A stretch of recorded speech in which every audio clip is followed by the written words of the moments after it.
your your game, our passion. We're here back live. And a good night for any Nashville Soccer Club fan. Even for those who didn't believe that this was possible, well, BJ has gone to Florida, Nick, and had made for those people the impossible, and just keep on going to the quarterfinals of the CONCACAF, which is, as he said, and we'll listen to him later, this prestigious tournament in the area. So, I mean, first thoughts, Nick, about what happened tonight in Florida.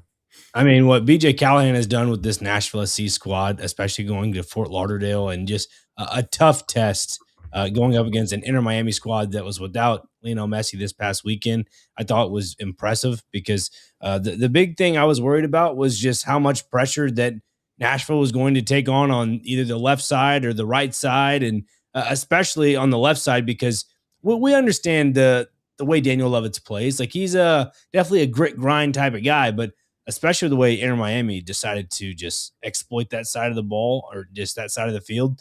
And I think that might have been a little bit of a weakness. So I'm curious to see what, we have later on this podcast along with this live show, what BG had to say in the press conference, but we'll get to that in a little bit. But overall, I thought Nashville played pretty good. I mean, there's nothing really to say negatively about them other than I'm curious to know when are they going to implement a third midfielder because you could definitely see in some parts of tonight's match that Matt Corcoran, even though he's a well technical midfielder, there were still some gaps in the midfield where you're trying to think it'd be nice to have a third midfielder there to cut down another, a passing lane, if you know what I'm saying. Yes, of course. I mean, we expected what happened in the first 20 minutes, 15, 20 minutes. I mean, everybody who knows soccer or been following the MLS for a long time, especially in Miami, knows that at home, this team is pretty dangerous and they like to take advantage of opportunities early in any game. They like to score early. Nashville knew that. We even talked with GBJ about that in the previous conference room about how to hold them early so that not to let him score. Well, that actually didn't happen. Not that Nashville let him score, but they did score. And again, Messi is that kind of guy that anytime, any all of a sudden he just turns around like he did on the first goal, and the team starts winning. What Nashville does after the goal is what really interesting because even though the control of the game stay on Miami's feet in terms of possession and tempo, well, there was little they could do to damage the Nashville any further. I'm have I don't know, Nick, if we can be in the Miami guys' feet. If they were thinking that maybe, well, we already scored one, we can score maybe one or more. Sometimes I mean, that's what you feel being out there. But the thing with a team like Nashville is so difficult, so dangerous that if you leave him alive, sooner or later they might come back. That might come back and hunt you. I mean, I was just watching the game with my son Danny, and I said, well, look, if there's anything positive about all this right now, maybe not the Nashville was playing the best game possible, but it wasn't bad. It wasn't really bad game, and the good thing about it is it's only one goal away. If Nashville as makes a way to a goal and ties the game, it's going to be very difficult, not only for Miami, for any team on a game like tonight to come back and beat him. That's what Yeah. happened.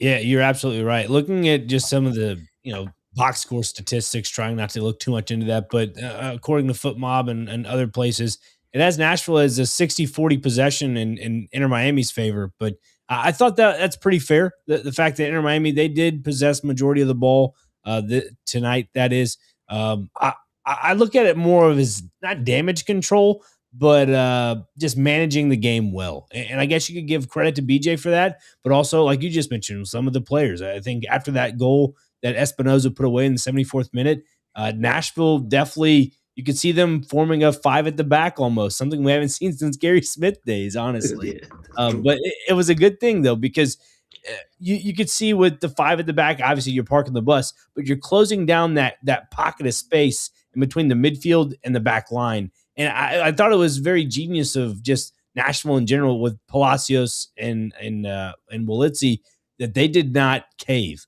I think in years past when we've seen this Nashville SC squad go up against Inter Miami, they tend to spread out a little bit because they get so, I guess, anxious, discombobulated in the back. No, not this go around. I think they were very prepared for it. And again, something that I honed in on in the first leg of this CONCACAF Champions Cup round of 16 between Nashville and Inter Miami was just closing down the space at the top of the 18. Patrick Yazbek, a vital slide tackle to block Oh wow. Lionel Messi's shot. I believe that was what, in the 83rd minute, give or take, maybe a little bit later in the match. But overall, I thought Yazbek, minus Espinoza's goal, I'd say Yazbek is man of the match for me.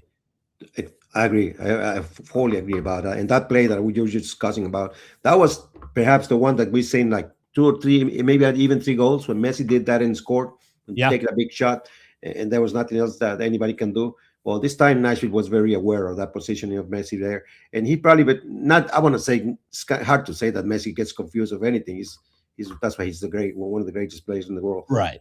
But the fact is that Nashville found a way to minimize how dangerous he is, and even then he scored. But one of the things that struck me so good about the effort tonight is that Nashville wasn't scared about giving the ball away.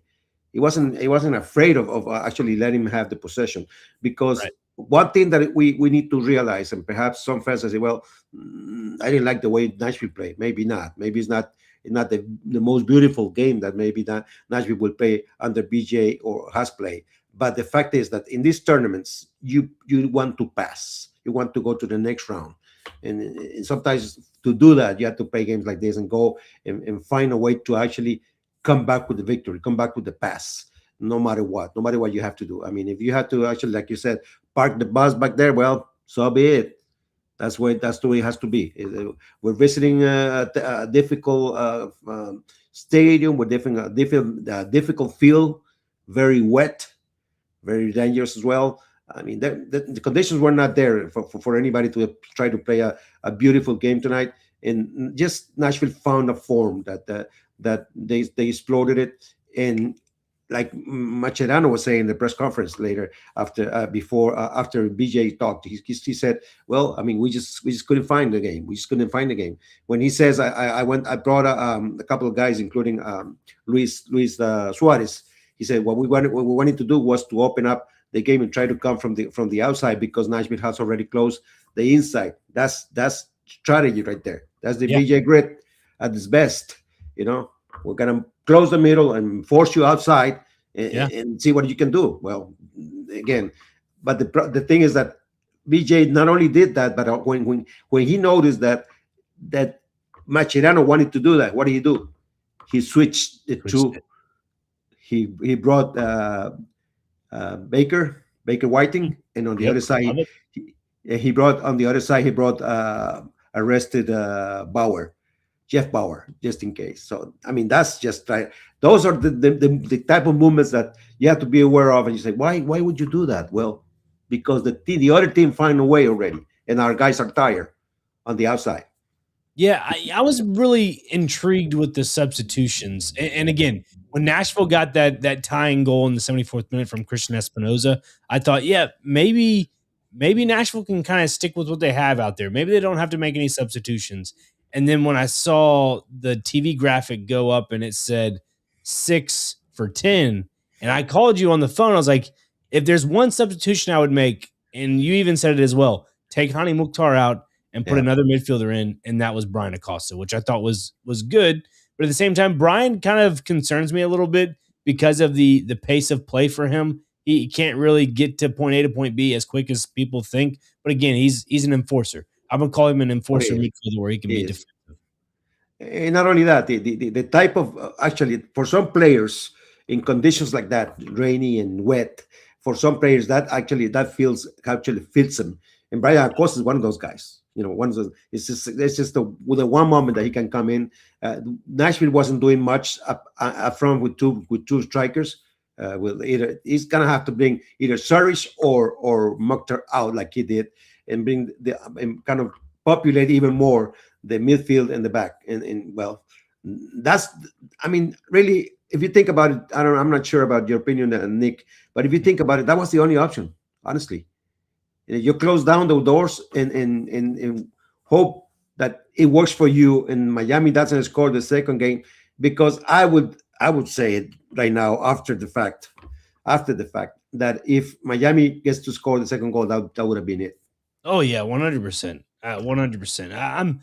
I was a little torn looking at this starting 11 because I I thought I thought on the left side Alex Blue would start tonight. And I think that's where my biggest question mark went, Claudio. I don't know where you think about that. What were your overall assessment on Warren Madrigal's performance to start the first 60 minutes? Well, if you're going to really measure it in terms of what we've seen from him, this was the lowest he might have played in any game, and perhaps one of the reasons is because of switching the whole left that BJ did is he noticed that Madrigal wasn't helping Lovis a lot. Both Yeah, of them were getting beat on that left on the right flank for Miami, and that was a time to switch him. And he did it at the right time.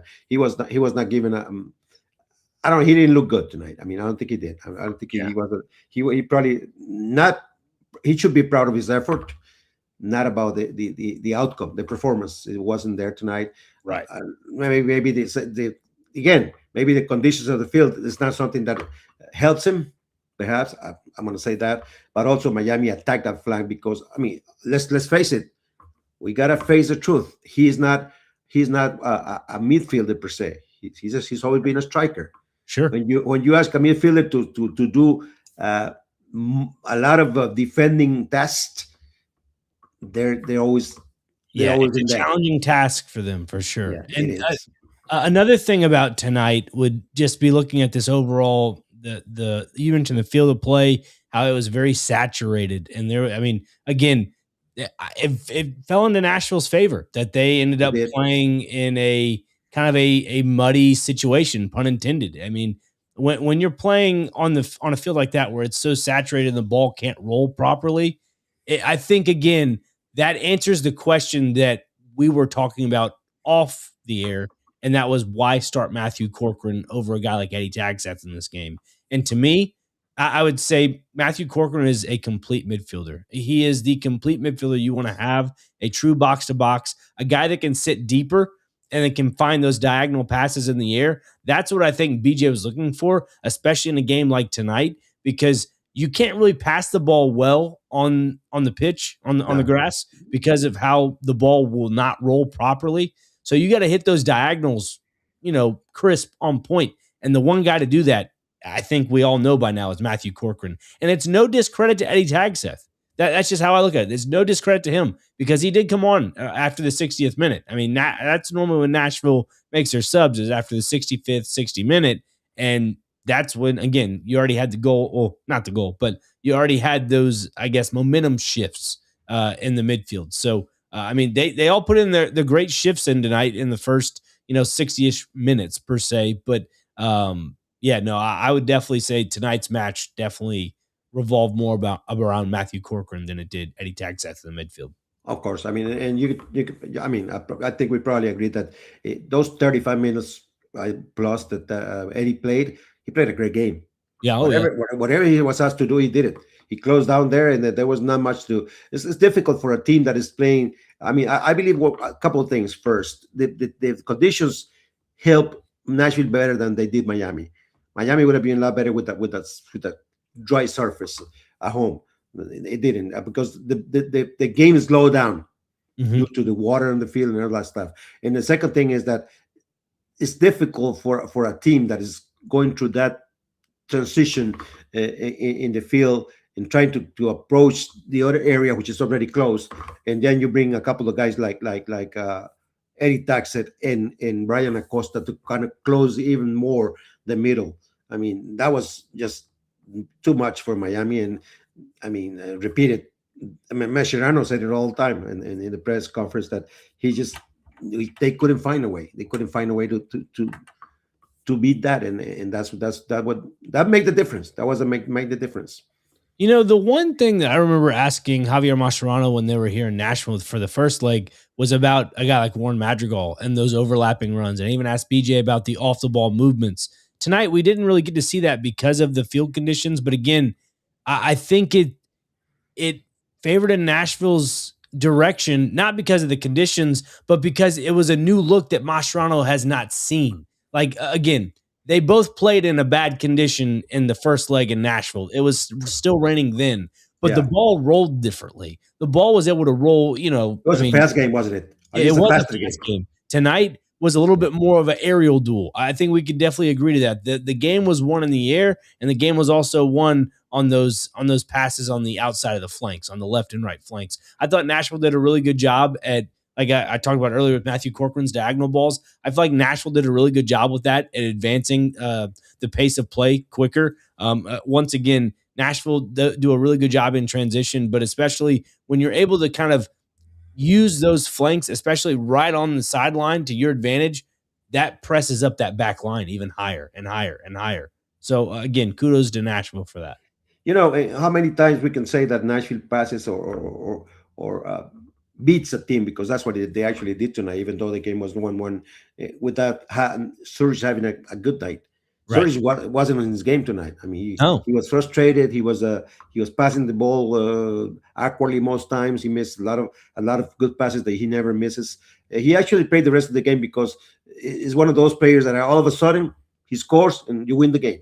So you But can you can take him out, but how many times Nashville is going to win with Sorry's having a game like tonight? Not many, to be honest with you. Not many. not many, but it was a good litmus test for Nashville SC fans and also the club in general, the roster in general, to see what they truly have in the worst conditions possible to play in. Yeah, Because, like you just mentioned, how many games does Nashville SC win with Sam Surridge playing at that level? And to me, on face value, probably not a lot. But no. after tonight, Claudio, I could see them winning a lot more games that way. Oh, Unfortunately, well, for if, sure, for if sure. they're ever in that situation, because I think we all understand the way Sam Surge plays now is he doesn't play back to goal. He plays those diagonal balls in between the lines. So like you're getting those through balls from a Hani or a Espinoza when they're crossed into the ground. But guess where that ball is sent into him? On the ground. Yeah. It's not sent in the air.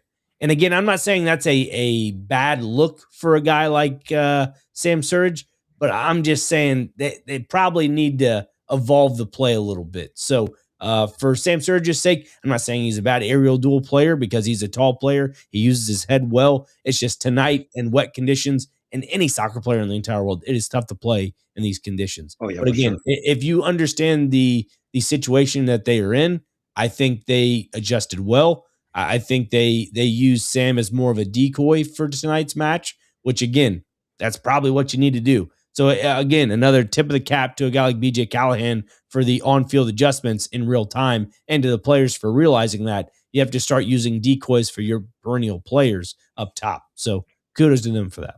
I mean, if you look at the game, the way it developed, especially in the first half, uh, Zurich was. I don't think it was something that came from the tactical drawing per se Right. of the coach, but the game brought it to him. Usually, when we see Zurich playing so well, it's either up front, very up front, or he comes from the left. Right. And takes advantage of gets inside the pockets, and that's when he produces so much action passes and combinations with most of the time with Hani or maybe one of the guys in the middle. But this time the game brought him inside to a position that he's not as used to, which he was. I don't know if you saw that he was becoming like the fourth midfielder at one point.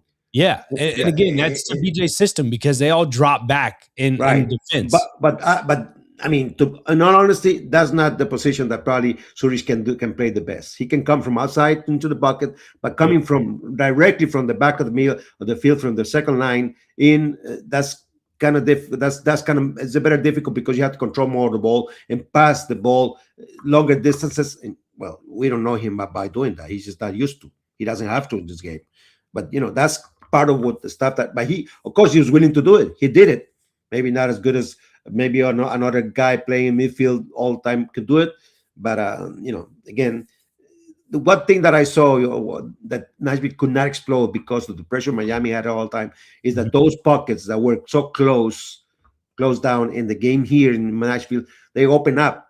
But the pressure was so heavy that Nashville had to defend a little farther back, and not because they wanted to, is that they were forced to. And then when that happens, you cannot take advantage of those opportunities as much. But Yeah. that's I I agree with you, Claudio. And again, I know we're kind of highlighting the pros to whatever happened tonight for Nashville. Let's not discredit for Lionel Messi. The guy scored his 900th Yeah, career club and country I mean, goal. He now joins Cristiano Ronaldo as the only two guys to surpass that benchmark, or I guess you could say mile marker in their careers. So congrats to Lionel Messi for that. But yeah, what a incredible moment for that. He did it in 1,142 games. Took Cristiano Ronaldo 1,236. So 94 less games for him to get to 900 goals. So that's something to look into there. But overall, special player and fortunate enough to be able to see that right here for in the sure. United States. We have been lucky enough to see him many times, which is I like that because many millions of people haven't seen him play 1 minute Mhm. live. We have been lucky enough to see him here many times, even in Miami when I had a chance to go. So I mean, those opportunities, you have to just keep in your mind and enjoy him, no matter what. I mean, I know there's a lot of people, millions of people don't like him or whatever reason. I don't really dislike. I don't have to say either or. It's just Mhm. that you have to make sure that if you try to be objective on opinions, it's kind of stupid to say that the Messi is not what it is because he shows us all the time. I mean, Right. Yeah. otherwise, a game like tonight would have been a lot easier for Nashville, for sure. Oh yeah, 100%. And That's a again, fact. looking at Inter Miami and especially Lionel Messi, I even mentioned this to you at the beginning of the season was they can't be in every single competition. Let's be No, honest. You have the World Cup coming up in June. There's no way that they are able to be in every single competition because you look at Inter Miami right now. Yes, Lionel Messi and Rodrigo De Paul will both be playing at the World Cup. Probably, Luis Suarez will probably not be playing in the World Cup for Uruguay. I wouldn't expect him to be. no. But I'm trying to think of some other players on their roster that'll be playing at the World Cup. Maybe one or two other guys. Maybe I'd have to go back and look at their full Well, roster. Sinclair is one of them, like the keeper, Yep, perhaps, but that's a Sinclair. different position. And is the only thing is that by which is it's amazing to say this because by Miami being eliminated from the CONCACAF tonight, that makes it even more dangerous in the MLS Cup because they're gonna be directed into one direction. Even the coach mentioned it today. I don't And think so. yeah, they're gonna be more dangerous. They're gonna be I more would disagree concentrated. with that. I would disagree with that Well, because why didn't Messi play the last game? for load management. I mean, they're That's what I'm using saying. They him. don't have to do that anymore. Why? Well, yes, they do. You have the League's Cup in August, or I guess, yeah, The League's it'd be Cup, August. the League's Cup, what it is. I mean, it is a nice tournament, but it doesn't bring the. It's not the aura of the Concacaf, for instance, to say Right, something. but guess what? They get majority of the prize money, Claudio. Let's not forget this. The League's Cup was solely a TV driven tournament to attract new eyeballs to North American soccer. We all know this. Yeah, Like when it happened in 2023 when Nashville and Inter Miami were playing in the League's Cup. Well, guess whose first season it was in MLS? It was Lionel Messi and Inter Miami. So again, this team has, you know, got to championship benchmarks, which are fantastic for them. But kudos to them. But at the same time, they're going to have a lot of games ahead of them. Like, regardless of what's going on, I could see Inter Miami playing without Messi for a handful of games after the World Cup because there's no way at the age of what, 38? Is that right? hmm Yeah, at the age of 38, there's no way this guy continues to play at the highest level possible. Again, I'm not doubting Lionel Messi. I'm just saying the guy cannot be playing every single game for Inter Miami. Think of it this way, Claudio. You're guaranteed what, 4 matches in group play for the World Cup, right? right. And you got, let's see, the one, two, what, 4 or 5 rounds and the knockout rounds for the World Cup if you go to the final. I mean, are you talking about at least 8 games? Yeah, at least 8 games for Lionel Messi. Now that you're out of the CONCACAF Champions Cup, if you're an Inter Miami fan, an Inter Miami player, you look forward to MLS. MLS, they're going to be stopped for a good month. You come back, boom. I don't know what their schedule is like immediately coming back from the break, but I'm sure it's probably 3 to 4 games At least. at least. So as for Nashville, here's the pro side to Nashville SC fans is Nashville only have about 1 or 2 players. I mean, we're still on the fringe about Jason Palacios. I don't know if he'll get called up for Colombia if that is the case, but I mean, kudos to him if that does happen. The only Yeah. guy that we can kind of say he's a surefire national player would be Patrick Yazbek. Back to Australia, yeah. Australia. Yeah, he's even mentioned it too. Yeah, that'd be it. I mean, the other one would have been Andy Najar for sure, because if we would have been maybe Acosta, if Honduras would have made it, and maybe Madrigal if Costa Rica would have made it, but that's it. I mean, Wubin Spacious. I mean, he's with Haiti. Could be possibility. But he probably has to play more in order to be called up. Yeah, that's very true. That's very true. But I mean, every time he plays for Nashville, he always produces. So that's something to look into. Yep. But no, the reason why I bring all that up is that there's no way that can be sustainable. Like this is a system that you're using aging players as core pillars of your roster and younger players to surround them with, which again, we've seen that in the Nashville market. The Predators with the Tennessee Titans, they all have done that. Everybody's trying to mesh the vets with the youth, and it somewhat works. It's kind of working with the Predators right now. But again, getting back to soccer, Nashville has a 2 to 3 year window that they're capitalizing on right now. And back to the World Cup situation I was mentioning, Nashville only have about 1 or 2 players that are going to be playing at the World Cup, if that is the case. I mean, Eddie Tagsath probably not going to be playing for Norway if that's the case. You got your goalkeeper, Brian Schwacke, who's been phenomenal in MLS and also CONCACAF Champions Cup. Won't be playing for the U.S., that is. No, there's too many goalkeepers there. I could list on and on this lineup for Nashville. And the reason why I'm mentioning all this is another tip of the cap to the recruiting staff, to Mike Jacobs as a general manager for getting guys that are young, but yet young enough to where they probably won't get called up for the national team because there's such a talented pool above them. Not discrediting the guys they have on their team, because those guys are talented on Nashville SC, but they're not there yet. You know, who could be a surprise? Depending on how many minutes he gets in the national team. Who? Yes. It can't be Sam Surridge. Cannot be Sam Surridge. No. National team, U.S. Matt Corcoran. No. Well. Yes. Why not? Maybe I need some yes or no's here, Claudio. You gotta give me the eyeballs. No, you gave me that one, but I was thinking more of a guy like Baker Whiting. Yeah, I don't know about that one yet. I'm gonna. That's why I say it depends on the minutes he plays. Right. He needs to be shown more, but he's got the quality. Again, Baker Whiting and Corcoran both have had some time with the U20 men's national team. I would say Corcoran has more national experience and also club experience that would give him a little bit of a nod to. There's no question the national coaching team knows him well. Right. Both of them. So right.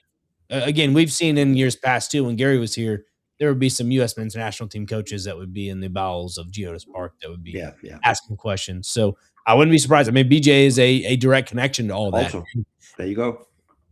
They bring. Sorry, I think I lost connection there. But to me, that's another reason why they bring BJ in, is because he is the direct pipeline for guys like that to play the national team. He is. That's what he is for sure. He's done it before. I mean, one of the I don't want to say that I know that for a fact, but I believe that at least the last time that Walker Zimmerman was called up had a lot to do with BJ. Yeah, having him in the playing. Yeah, for sure. I agree. Talking about BJ, what did he have to say tonight? You're right. BJ had a few things to say tonight, and one you mentioned about Reed Baker Whiting. You mentioned about that left side. I believe it was Ben Wright with 615 Soccer that asked the question. Just overall adjustments that BJ made in the second half. I wanted to ask specifically about bringing in Alex and Reed into the match. It felt like maybe you guys were struggling a little bit, and then when they came on, it felt like they changed the game and gave you a lot more kind of in possession on that left side. What was the thought process bringing them in, and then I guess what did you see from them that you liked? Yeah, I mean, I think it's I think what you saw from Miami was they were able to create really good overloads on that side with DePaul and Messi and Allende all kind of in that space. So I thought, we were able to make a change, and when giving some guys a little bit of different tactical instruction, and they're fresh, mentally they're fresh and physically they're fresh with some legs. So I thought they were able to keep the intensity and push the intensity when they came in. You know what's amazing, Nick? That's exactly what Mascherano saw. when when BJ does that, those switches, that's what he noticed as well, and that's what again the Uruguayan Suarez and another guy came in trying to counter attack with what the changes that BJ did. But that's just good reading of what the game was showing, what was going on, and it's true. Miami was forcing a lot of stuff on that side of the field, and they was getting dangerous. They were getting there. Now I'm not going to say easily, but they were overwhelming.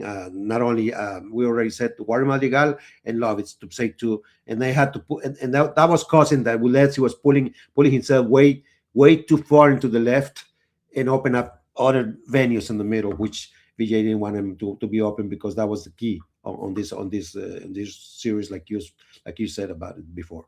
Yeah, and that whole left flank to me, I thought was obviously the most vulnerable for Nashville tonight, but yet that's why I like seeing Reed Baker Whiting come off the bench in the second half, is because the younger players, even though that they're good enough to be starters, it's the fresh legs to me. Like starting Matt Corcoran in the midfield tonight for Nashville, I thought was genius, because you're able to exploit the wide areas when it comes to diagonal balls.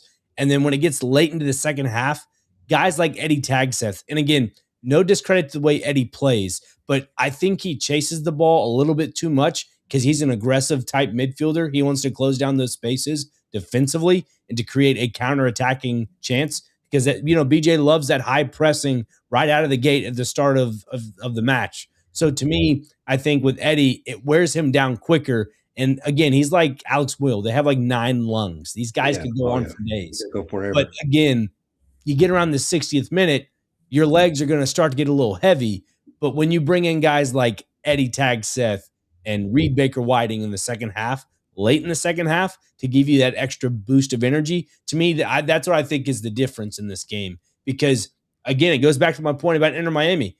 They're surrounding key core pieces of their starting 11 with veteran players that don't have that breakaway speed, that don't have that, we go into a counterattack. Yes, Messi's good enough to do all that, but it's his positional awareness on the pitch. He positions himself well off the ball. Like, prime example, when he was here in Nashville, we watched the first leg up from the press box. He would sit in that pocket between the back line and behind the Yazbek and Tagseth. He likes to sit in that attacking third pocket. And that's what they do. It's a poacher. He's a poacher. He's a poacher. That's what it is. And he sits in there waiting. And then once the passing lane opens up, he's going to become very dangerous, for sure. Exactly. He becomes very dangerous indeed. So that's how I looked at it. But, Claudio, another thing, and I guess we can get to it now, being in a small market, Nashville, a lot of people don't really know much about the sport besides those true soccer fans. I thought you had a really good question, Claudio, to BJ Callahan, of just the importance of the CONCACAF Champions Cup, because I have tried and I've stressed enough to people on 102.5 The Game and our listeners, along with other people outside of the radio station. What does the U.S. Open Cup mean to a club like Nashville SC? To me, everybody kept comparing it to the NBA in-league tournament. I keep telling people the soccer championships are a little bit different from regular North American leagues like the NBA, MLB, and XYZ, NFL, whatever. It's tough to really compare apples to apples. It's like comparing apples to oranges. But here's what you had to say to BJ Callahan. I like this a lot. Many of them don't understand the importance of a tournament like the CONCACAF in terms of of an institution.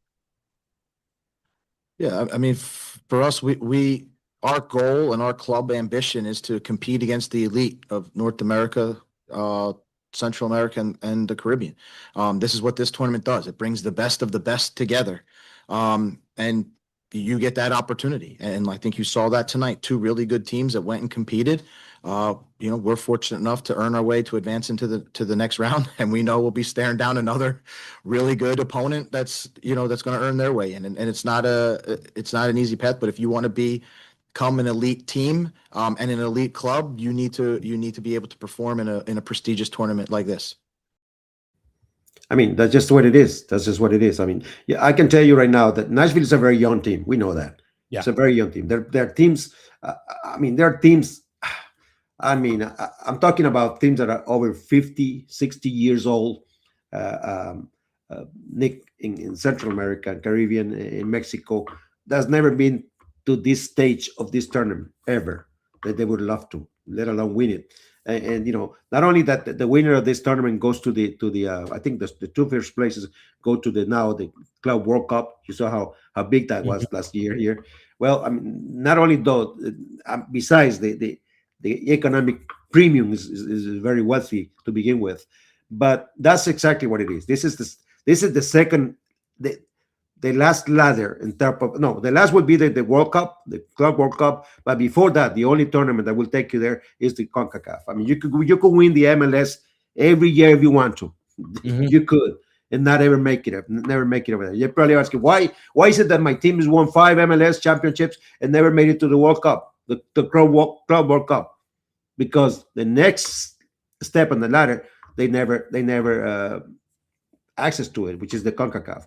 So what Nashville is conquering now, being such a young team, to me is amazing. And man, wow, America already came here, which is already. The game is right now here on TV 1-1. They already won in Philly. Actually, Philadelphia is playing very well in Mexico. But Mhm. Nick, America came over here and already lost to Nashville one time. That is true. This is not something that I'll be surprised at all if Nashville gets through to the next station. We'll see. Stuff is tougher. Competition is higher, and teams are very good. America is one of the best teams in the continent. So, but still, like BJ said, we want to get there. We want to compete with the best of the best. And this is what it is. Yeah, absolutely right. It is the best of the best, and the best way to compare this to is like if you're a European soccer fan, this is the North American version of the UEFA Champions League. There Like you go. this is That's what it exactly is. what that is. That's what it is. That's what it is. There's not. And This is the Libertadores on this side. So same thing. you're right. Yeah. Boca Juniors play for it every single year, and Every again, single year, all those big game name teams. So yeah, there's a lot of money on the table for this too. oh yeah, for sure. I was doing the research before we started. It's a $5 million purse or a $5 million prize overall, and I believe the semifinalists or the runner-ups get 2 million, and the semifinalists get like 300,000 or 400,000 or something. But for the first round and the quarterfinals, the clubs that win those rounds each get 100,000. So not both teams, the winner and loser, but just the winner. So Nashville SC, from what I've gathered, from my knowledge, gathered 100,000 in the first round and 100,000 in the second round. That's $200,000. Use it forever you may. This is not the Price is Right. You didn't win anything on this show, but it's something to take home about a little bit if you're a Nashville SC. There you go. All I'm a right. big Price is Right guy. I can't help it, Claudio. I can't help it at all. But overall, this Nashville team is clicking on all cylinders. We didn't get to really react to the Columbus game, but that was a gritty game with just the selection that BJ shown. And then again, those substitutions he made were all on the right side of the flank because that's where a lot of their offense runs is on that right side with Andy Nahar, and you pair it with Espinoza, Hani, Sam, so forth, XYZ. I thought that kind of got the blood flowing a little bit for those guys to get a full half under them before they played Inter Miami this past evening. And then looking into this Saturday, because we only have about 5 to 6 minutes left here. Looking up into this Saturday, Claudia, I will not be there. I have a other obligation to attend. This outside of radio, I do some other stuff to start my own business and so forth. Just continue with that. But Not to do with that. exactly. So you will be there. It will be a Sam Surge bobblehead night. Your predictions and your thoughts against Orlando with a team that is currently struggling in MLS. Well, it's one of those things that BJ would probably answer this question on Friday on the press conference that it doesn't matter what the team is doing or how it's doing or what place they are on. Again, it's like the visit to what happened in Columbus, and we talked about it before the game. Columbus would have been very very happy to beat one of the first place on the conference and start over. Well, the same thing happens with Orlando. They're gonna come here with the record as it is, for sure.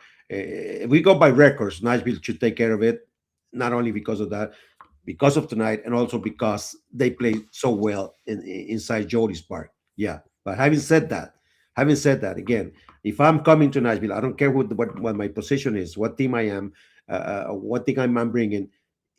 I'm be looking forward to beat a team like Nashville to kind of push up my the rest of my season for sure. What better than that? I mean, we're gonna be the first place in the East. We're gonna be the guys that already took care of Miami off the CONCACAF. Come on, guys. What more incentive can you have, Nick? I mean, there is none. And I look at this game going into Saturday is the same situation as Columbus. And I'm curious to see what BJ Callahan puts out there for a starting 11. If I had to go with a full projection for Saturday, I mean, Orlando, a team that played Inter Miami pretty well for the most part. They were out to an early lead, ended up losing 4-2 in that game. And then they follow that up with a Chicago 3-1 loss and along with some other losses. I mean, they did beat Montreal 2-1. Let's not discredit that. That's what I'm saying. They're So still dangerous. they are a dangerous team. Dangerous I team. just feel like they've fallen off a little bit. And a lot of teams, now we saw this with Nashville. They got off to a rocky start a few years ago with Gary Smith, but that was a little different. Starting out as 13th in the MLS, 1-0-3. Yeah, I look at this as the Columbus game again. I could see Nashville starting out with Schwacke in goal. I think we'll see a little rotation at center back. I think Jack Mayer gets to start. Maybe Bauer on the right. Josh Bauer at right back. I could see that. I don't think you want to see too many changes because that kind of messes with the flow and chemistry of the way the team plays a little bit. But, I would go Jack Mayer on the right. I would go Schwacke in goal. Josh Bauer at right back. I think Baker. No, I think you run it back with Lovitz. Yeah, I think you go Lovitz, and then as much as I hate to say this because I feel like he needs a little bit of a rest. I'm gonna switch it. I'm gonna say Jack Mayer plays on the left center back. Palacios plays on the right center back. I think Palacios needs to play because Maxwell Wolitzy has been playing 3 consecutive games in a row. That, he was sort of an issue today in the game early. Yeah, you can see him limping a little bit. They might want to take care of that for at least this weekend. Yeah. Yeah. I think instead of Jasbeck and Taxet again together, I guess so, right? I think Tagseth gets to start on Saturday, paired with. I believe Brian Acosta will come in. I believe. Yeah, I can see Brian Acosta getting the start, and then this is the one that I again we might be making too many changes, but this is my projected. This is what I think. I think Jordan Knight gets to start at right attacking mid and replaces Espinoza up there. And then the left attacking mid, I think Alex Muyl gets to start over there. And then on top, I think you got to go with, Sam Surge. No, it has to be Sam Surge. It's bobblehead night.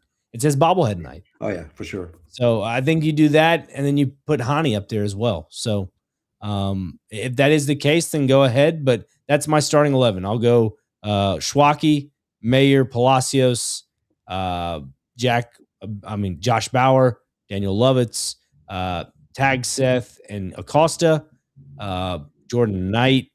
Let's go Sam Surridge, Hani Mukhtar, and Alex Muyl. I think I made too many moves or adjustments on that prediction there, but I think there's definitely going to be some changes to this lineup Saturday. My score prediction, I think another shutout for Brian Schwacke. It's another 3-0, not thrashing, but it's going to be a convincing win for Nashville. I could see them struggle in the first 10 to 15 minutes, but 3-0. Sam Surridge gets a brace again. Wow. Sam Surridge. It's a bobblehead night.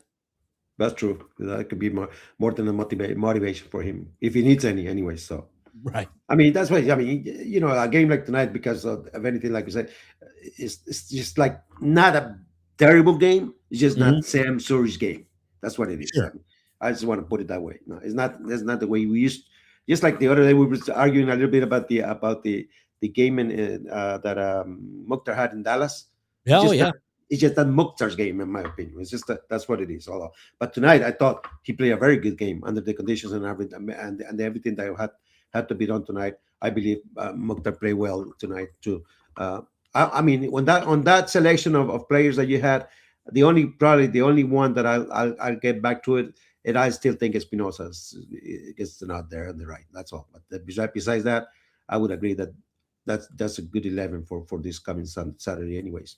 Yeah, I mean, I could see Nashville starting the core three: Espinoza, Hani, and Sam up top. I could see that happening just to get Sam 1 or 2 goals and then sub them off at halftime or whatever that may be. Like if Nashville were to just use their core starting 11 again, score a goal or two, put the subs in, and call it a day. You know, in my case in Espinosa, and I do believe and I agree with you in the fact that he might need some rest. Mhm. But the fact of the matter is that he's married to the goal right now. He's scoring the goals. Yeah. He's scoring the goals, so he's hot. And when you got a guy like this hot like that scoring goals, you don't want to keep him away. Maybe I can see him being substituted maybe earlier than usual, but he probably come in and start again. Yeah. Well, he's like any other player. He likes to play 90 minutes a game, anyways. So Yeah, no, 100%. And it's interesting to looking back at his little mishap against Dallas with the opportunity on goal. Ever since then, he's been nothing but a true pros pro. He had Did the he- wonderful assist in Columbus, the back and forth. didn't Oh he my say goodness. didn't he say that in the conference when he took blame for the tie in Dallas? He did. I mean, if that's the way a player is going to react after missing goals, hey, that's just awesome. I mean, that's a true professional right there. And what kind of message does that send to fans? It means I mean business. It means I'm here to win championships. Same thing he said in his introductory press conference. I'm here to win championships. I came here for championships. I just don't come to yeah. That's what he said exactly. He's up to the challenge already. Exactly, man. You're exactly right. But overall, Claudio, that's my assessment on this match against Inter Miami. Nashville SC onto the quarterfinals to presumably take on Club America in the next round. So Nashville will be taking a trip across the border to Mexico, and we'll see what happens there. One more data to a brand new stadium. You're right, to a brand new stadium that will be, I guess, used for the World Cup this summer, right? Yeah, this is the one of the. I think if not the first, maybe one of the very first few games that stadium will see before the World Cup, and Nashville will be playing there with the Club America. I mean, it would be awesome to. It'd be awesome to be there for that. Well, Mexico's playing there. Who's playing there? Portugal, I think. Mm-hmm. Portugal and Mexico, the first game in that stadium when it reopens before the World Cup, and in a week or so. Wow, that's amazing.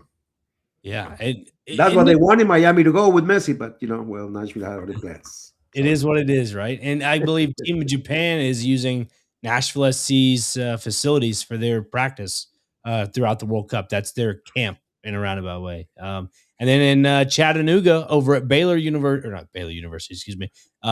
High School, they're in the same division as Father Ryan, JP2, and so forth. They're hosting Espanyol, Spain. They're hosting one of the favorites, Yamin Yamal. I mean, a youngster that everybody's just drooling over, that he's just a great player. If one team is favored to win it all, it's Spain, isn't it? Yeah. They're just so technical in the midfield. They win the balls in the midfield. They know how to control the game in general. I mean, I just remember growing up watching Iniesta, David Villa. I mean, Sergio Ramos. Xavi Hernandez. Xavi Hernandez. Oh, man, it's just like Sergio Ramos was there at the time. I mean, that was just a wonderful team to see him play. I mean, it was crazy. Now I don't know if I'm not sure they're not even better now. They have. This is the closest team I can see, and we're getting a little bit into the World Cup. This is we'll probably come back to that in one of our shows later. But this is the closest team I see coming into the World Cup that probably has 2-11 sides in and out. Yeah, an A side and a B side. That's strong. They're so good. They're strong. Deep. They're very deep. One of the deepest teams in the World Cup for sure. Big time. Look, I'd like to be a coach of a team like that, man. Ooh. I know, right? I mean, I could do that any day of the week. Again, I know I'm an Italian fan, Team Italy, the Forza. We're still hoping that Italia makes it, though. Yeah. Again, if they do make it, Claudio, it's like I treat it like the NHL playoffs. If you're the last seed in, that means you're playing with house money, baby. And again, you got to get the monkey off your back if you're the Italians, is because They haven't been in the World Cup since 2014. They're struggling to just get out of the play-in games, and They have to. They have to make it. They have to yeah, make it. The I World think Cup they will needs. this The time. World Cup needs Italy here. Gennaro It does. Gattuso made the move to bring Marco Verratti back, which he is from the Abruzzo region where my grandfather's from. I take pride in that. He's from Guardiagrella, which is about 25 minutes, maybe less, from my grandfather's hometown in Irpino. So that's a pretty cool thing. 33 years old. He's been playing in Saudi Arabia for the last couple of seasons. So we'll see what happens there. But overall, yeah, Claudio, big excited for Nashville SC going on to the quarterfinals of the CONCACAF Champions Cup. Presumably, as we just said, taking on Club America. So we'll see how that all takes place. But Nashville's still on pace to potentially win a treble. And you can catch more about that on the, Your Passion. Excuse me, you say it, Claudio. I don't want to mess it up. Your game, our passion. Your Game, Our Passion podcast, the first whistle reaction as always. And you can catch the audio version of this on the Talking Calcio podcast on the 1025 The Game podcast network, on the Game Nashville Sports Network as well. And you can listen to this on Saturday mornings from 6 to 7 a.m. on 1025 The Game. It is a great time to be a soccer fan in Nashville.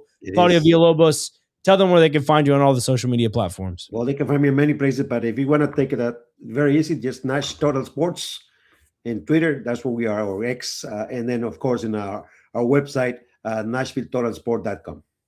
And if you want to find more of my information about where you can find all my soccer coverage on Twitter, you can find me at Nick Frazier 23. And if you want to find any more stuff about the Talking Calcio podcast, Game Nashville Sports Network. That's where you can find all that. Folks, appreciate you tuning in. As always, we will give you these live coverages after every match of Nashville SC, if rules allow us to. But overall, great night for Nashville. They get the 1-1 draw in the CONCACAF Champions Cup round of 16. And we'll see what happens going forward on Saturday. Claudio will give you a full breakdown of that, and we'll get another episode out pretty soon. Hasta luego. Ci vediamo.